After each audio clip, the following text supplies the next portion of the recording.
Le podcast du jour tient autour du storytelling et de la vente. Donc, je pense que ça va vous intéresser. Donc, on revient un petit peu plus sur les sujets de base, hein, c'est ce que vous attendez. Et simplement, en fait, aujourd'hui, je voulais parler d'un sujet qui est intéressant, c'est comment vendre même des produits de merde.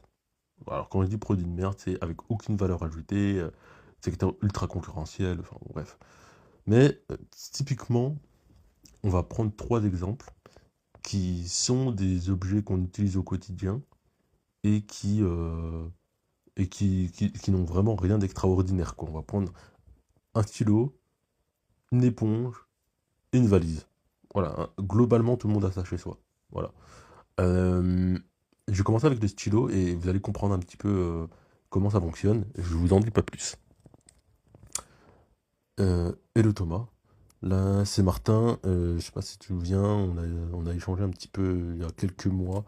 En fait, je reviens vers toi simplement parce que, voilà, je sais aujourd'hui que t'as eu ton premier enfant et d'ailleurs, félicitations, mec. Franchement, c'est trop cool. Que des belles choses à l'avenir, j'espère. Et simplement, ben, je voulais te parler d'un truc parce qu'il y a pas trop longtemps, je suis allé chez ma grand-mère et j'ai retrouvé cette éponge.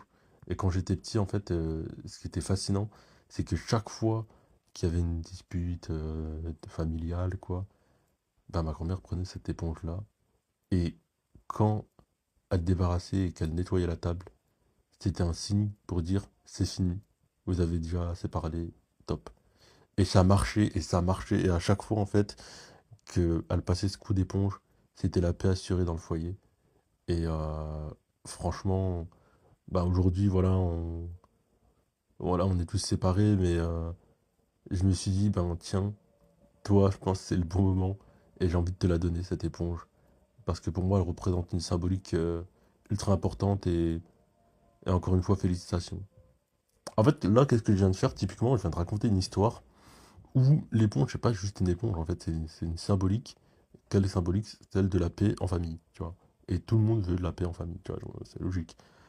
Donc, tu vois, typiquement, là, l'éponge, il serait prêt à l'acheter 10 balles, tu vois. Alors qu'une éponge, ça coûte à tout péter 50 centimes, tu vois, genre vraiment. Donc voilà, ça c'est un premier exemple. Maintenant, on va prendre l'exemple on va prendre l'exemple de la valise, parce que à la fin, on va le faire, le vendez-moi ce stylo, mais version Kinsola. Euh, Salut Théo, je t'appelle vite fait. Alors, je sais que t'as démarré un nouveau business et tout. Félicitations, mec. Franchement, t'as pris la bonne décision. Et d'ailleurs, c'est ce que je fais aussi également. Et bah, je voulais te donner quelques mots pour t'encourager. Et je voulais aussi te parler d'un truc incroyable. En fait, il y a pas longtemps, j'ai retrouvé dans mon ancien tiroir chez mes parents un stylo. Et en fait, je me suis dit, mais c'est quoi ce stylo en fait? Et là, en fait, je me suis souvenu que effectivement c'était le stylo qui a servi en fait alors déjà en fait faut savoir une chose, c'est que mon arrière-grand-père il l'a utilisé pour son premier contrat. Donc ça c'est vraiment voilà, c'est un contrat bah, pour un achat d'une maison, quoi. Et donc ce premier contrat il a été signé avec ce stylo, puis il a donné en fait à son fils, hein, donc à mon grand-père, qui lui aussi s'en est servi pour signer en fait son premier immeuble. Incroyable, genre vraiment, genre l'histoire vraiment dingue. Et qui a ensuite passé à mon père, et du coup, lui, c'était la première signature de sa SCI. Et en fait, il y a plusieurs entrepôts, enfin bon, bref. En fait, à chaque fois qu'il y avait une signature d'un contrat immobilier, c'était avec ce stylo-là. C'est un petit peu le porte-bonheur de la famille. Et bah écoute, moi, je suis ravi de te dire que j'ai aussi accédé à un beau petit patrimoine immobilier, pour être honnête. Et en fait, je sais que ben, je pourrais pas avoir d'enfant. J'ai pas envie de rentrer trop dans les détails, mais voilà. Et je me suis dit, ben, comme t'es vraiment quelqu'un d'ambitieux et je sais que le stylo il va te servir, je pense que c'est quand même intéressant que je te le redonne. Attends, j'ai parlé du stylo là. De base, je devais parler de la valise. Putain, je suis un fou en fait.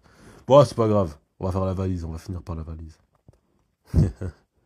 Ouais, salut David, c'est Martin. Je sais pas si tu te souviens de moi, mais en fait, on s'est rencontrés quand on était en vacances. Ah, ouais.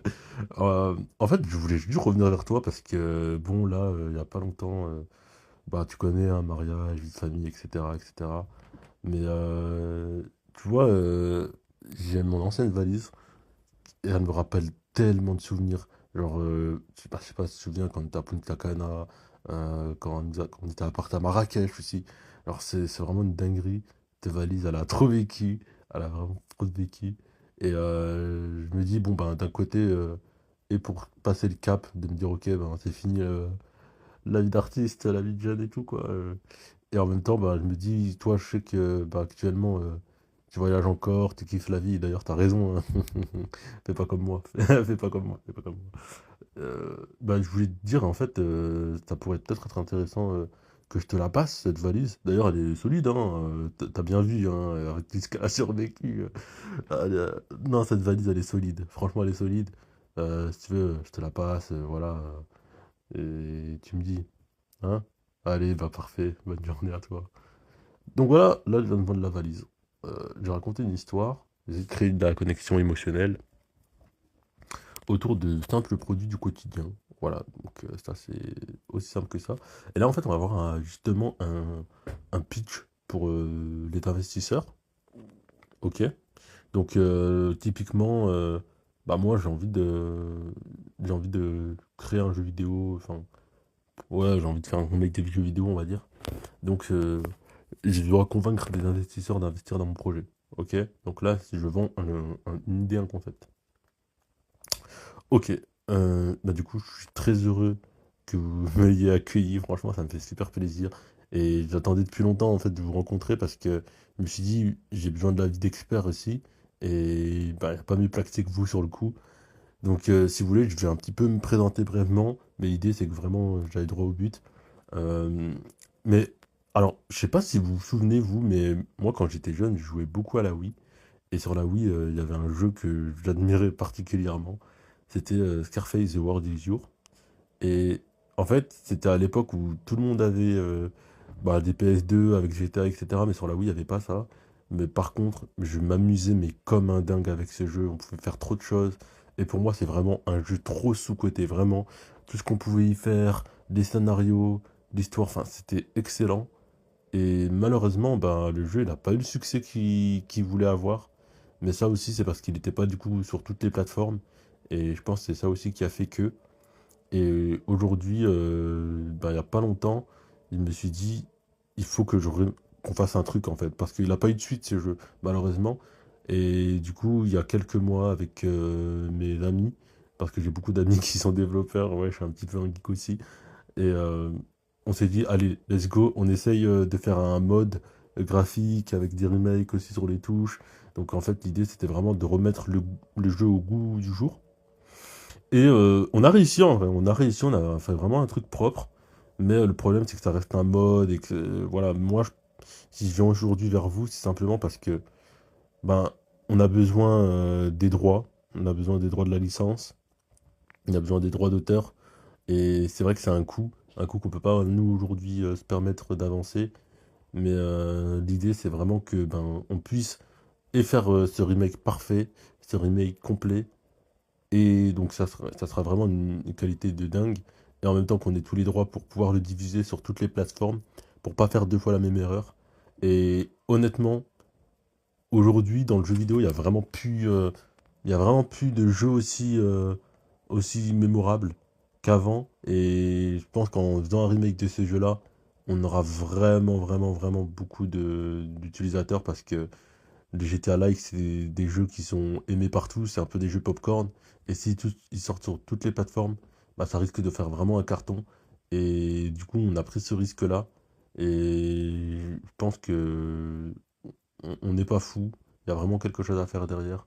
Moi, je sais pas ce que vous en pensez, mais en tout cas, c'est un projet qui pourrait vraiment nous rapporter gros.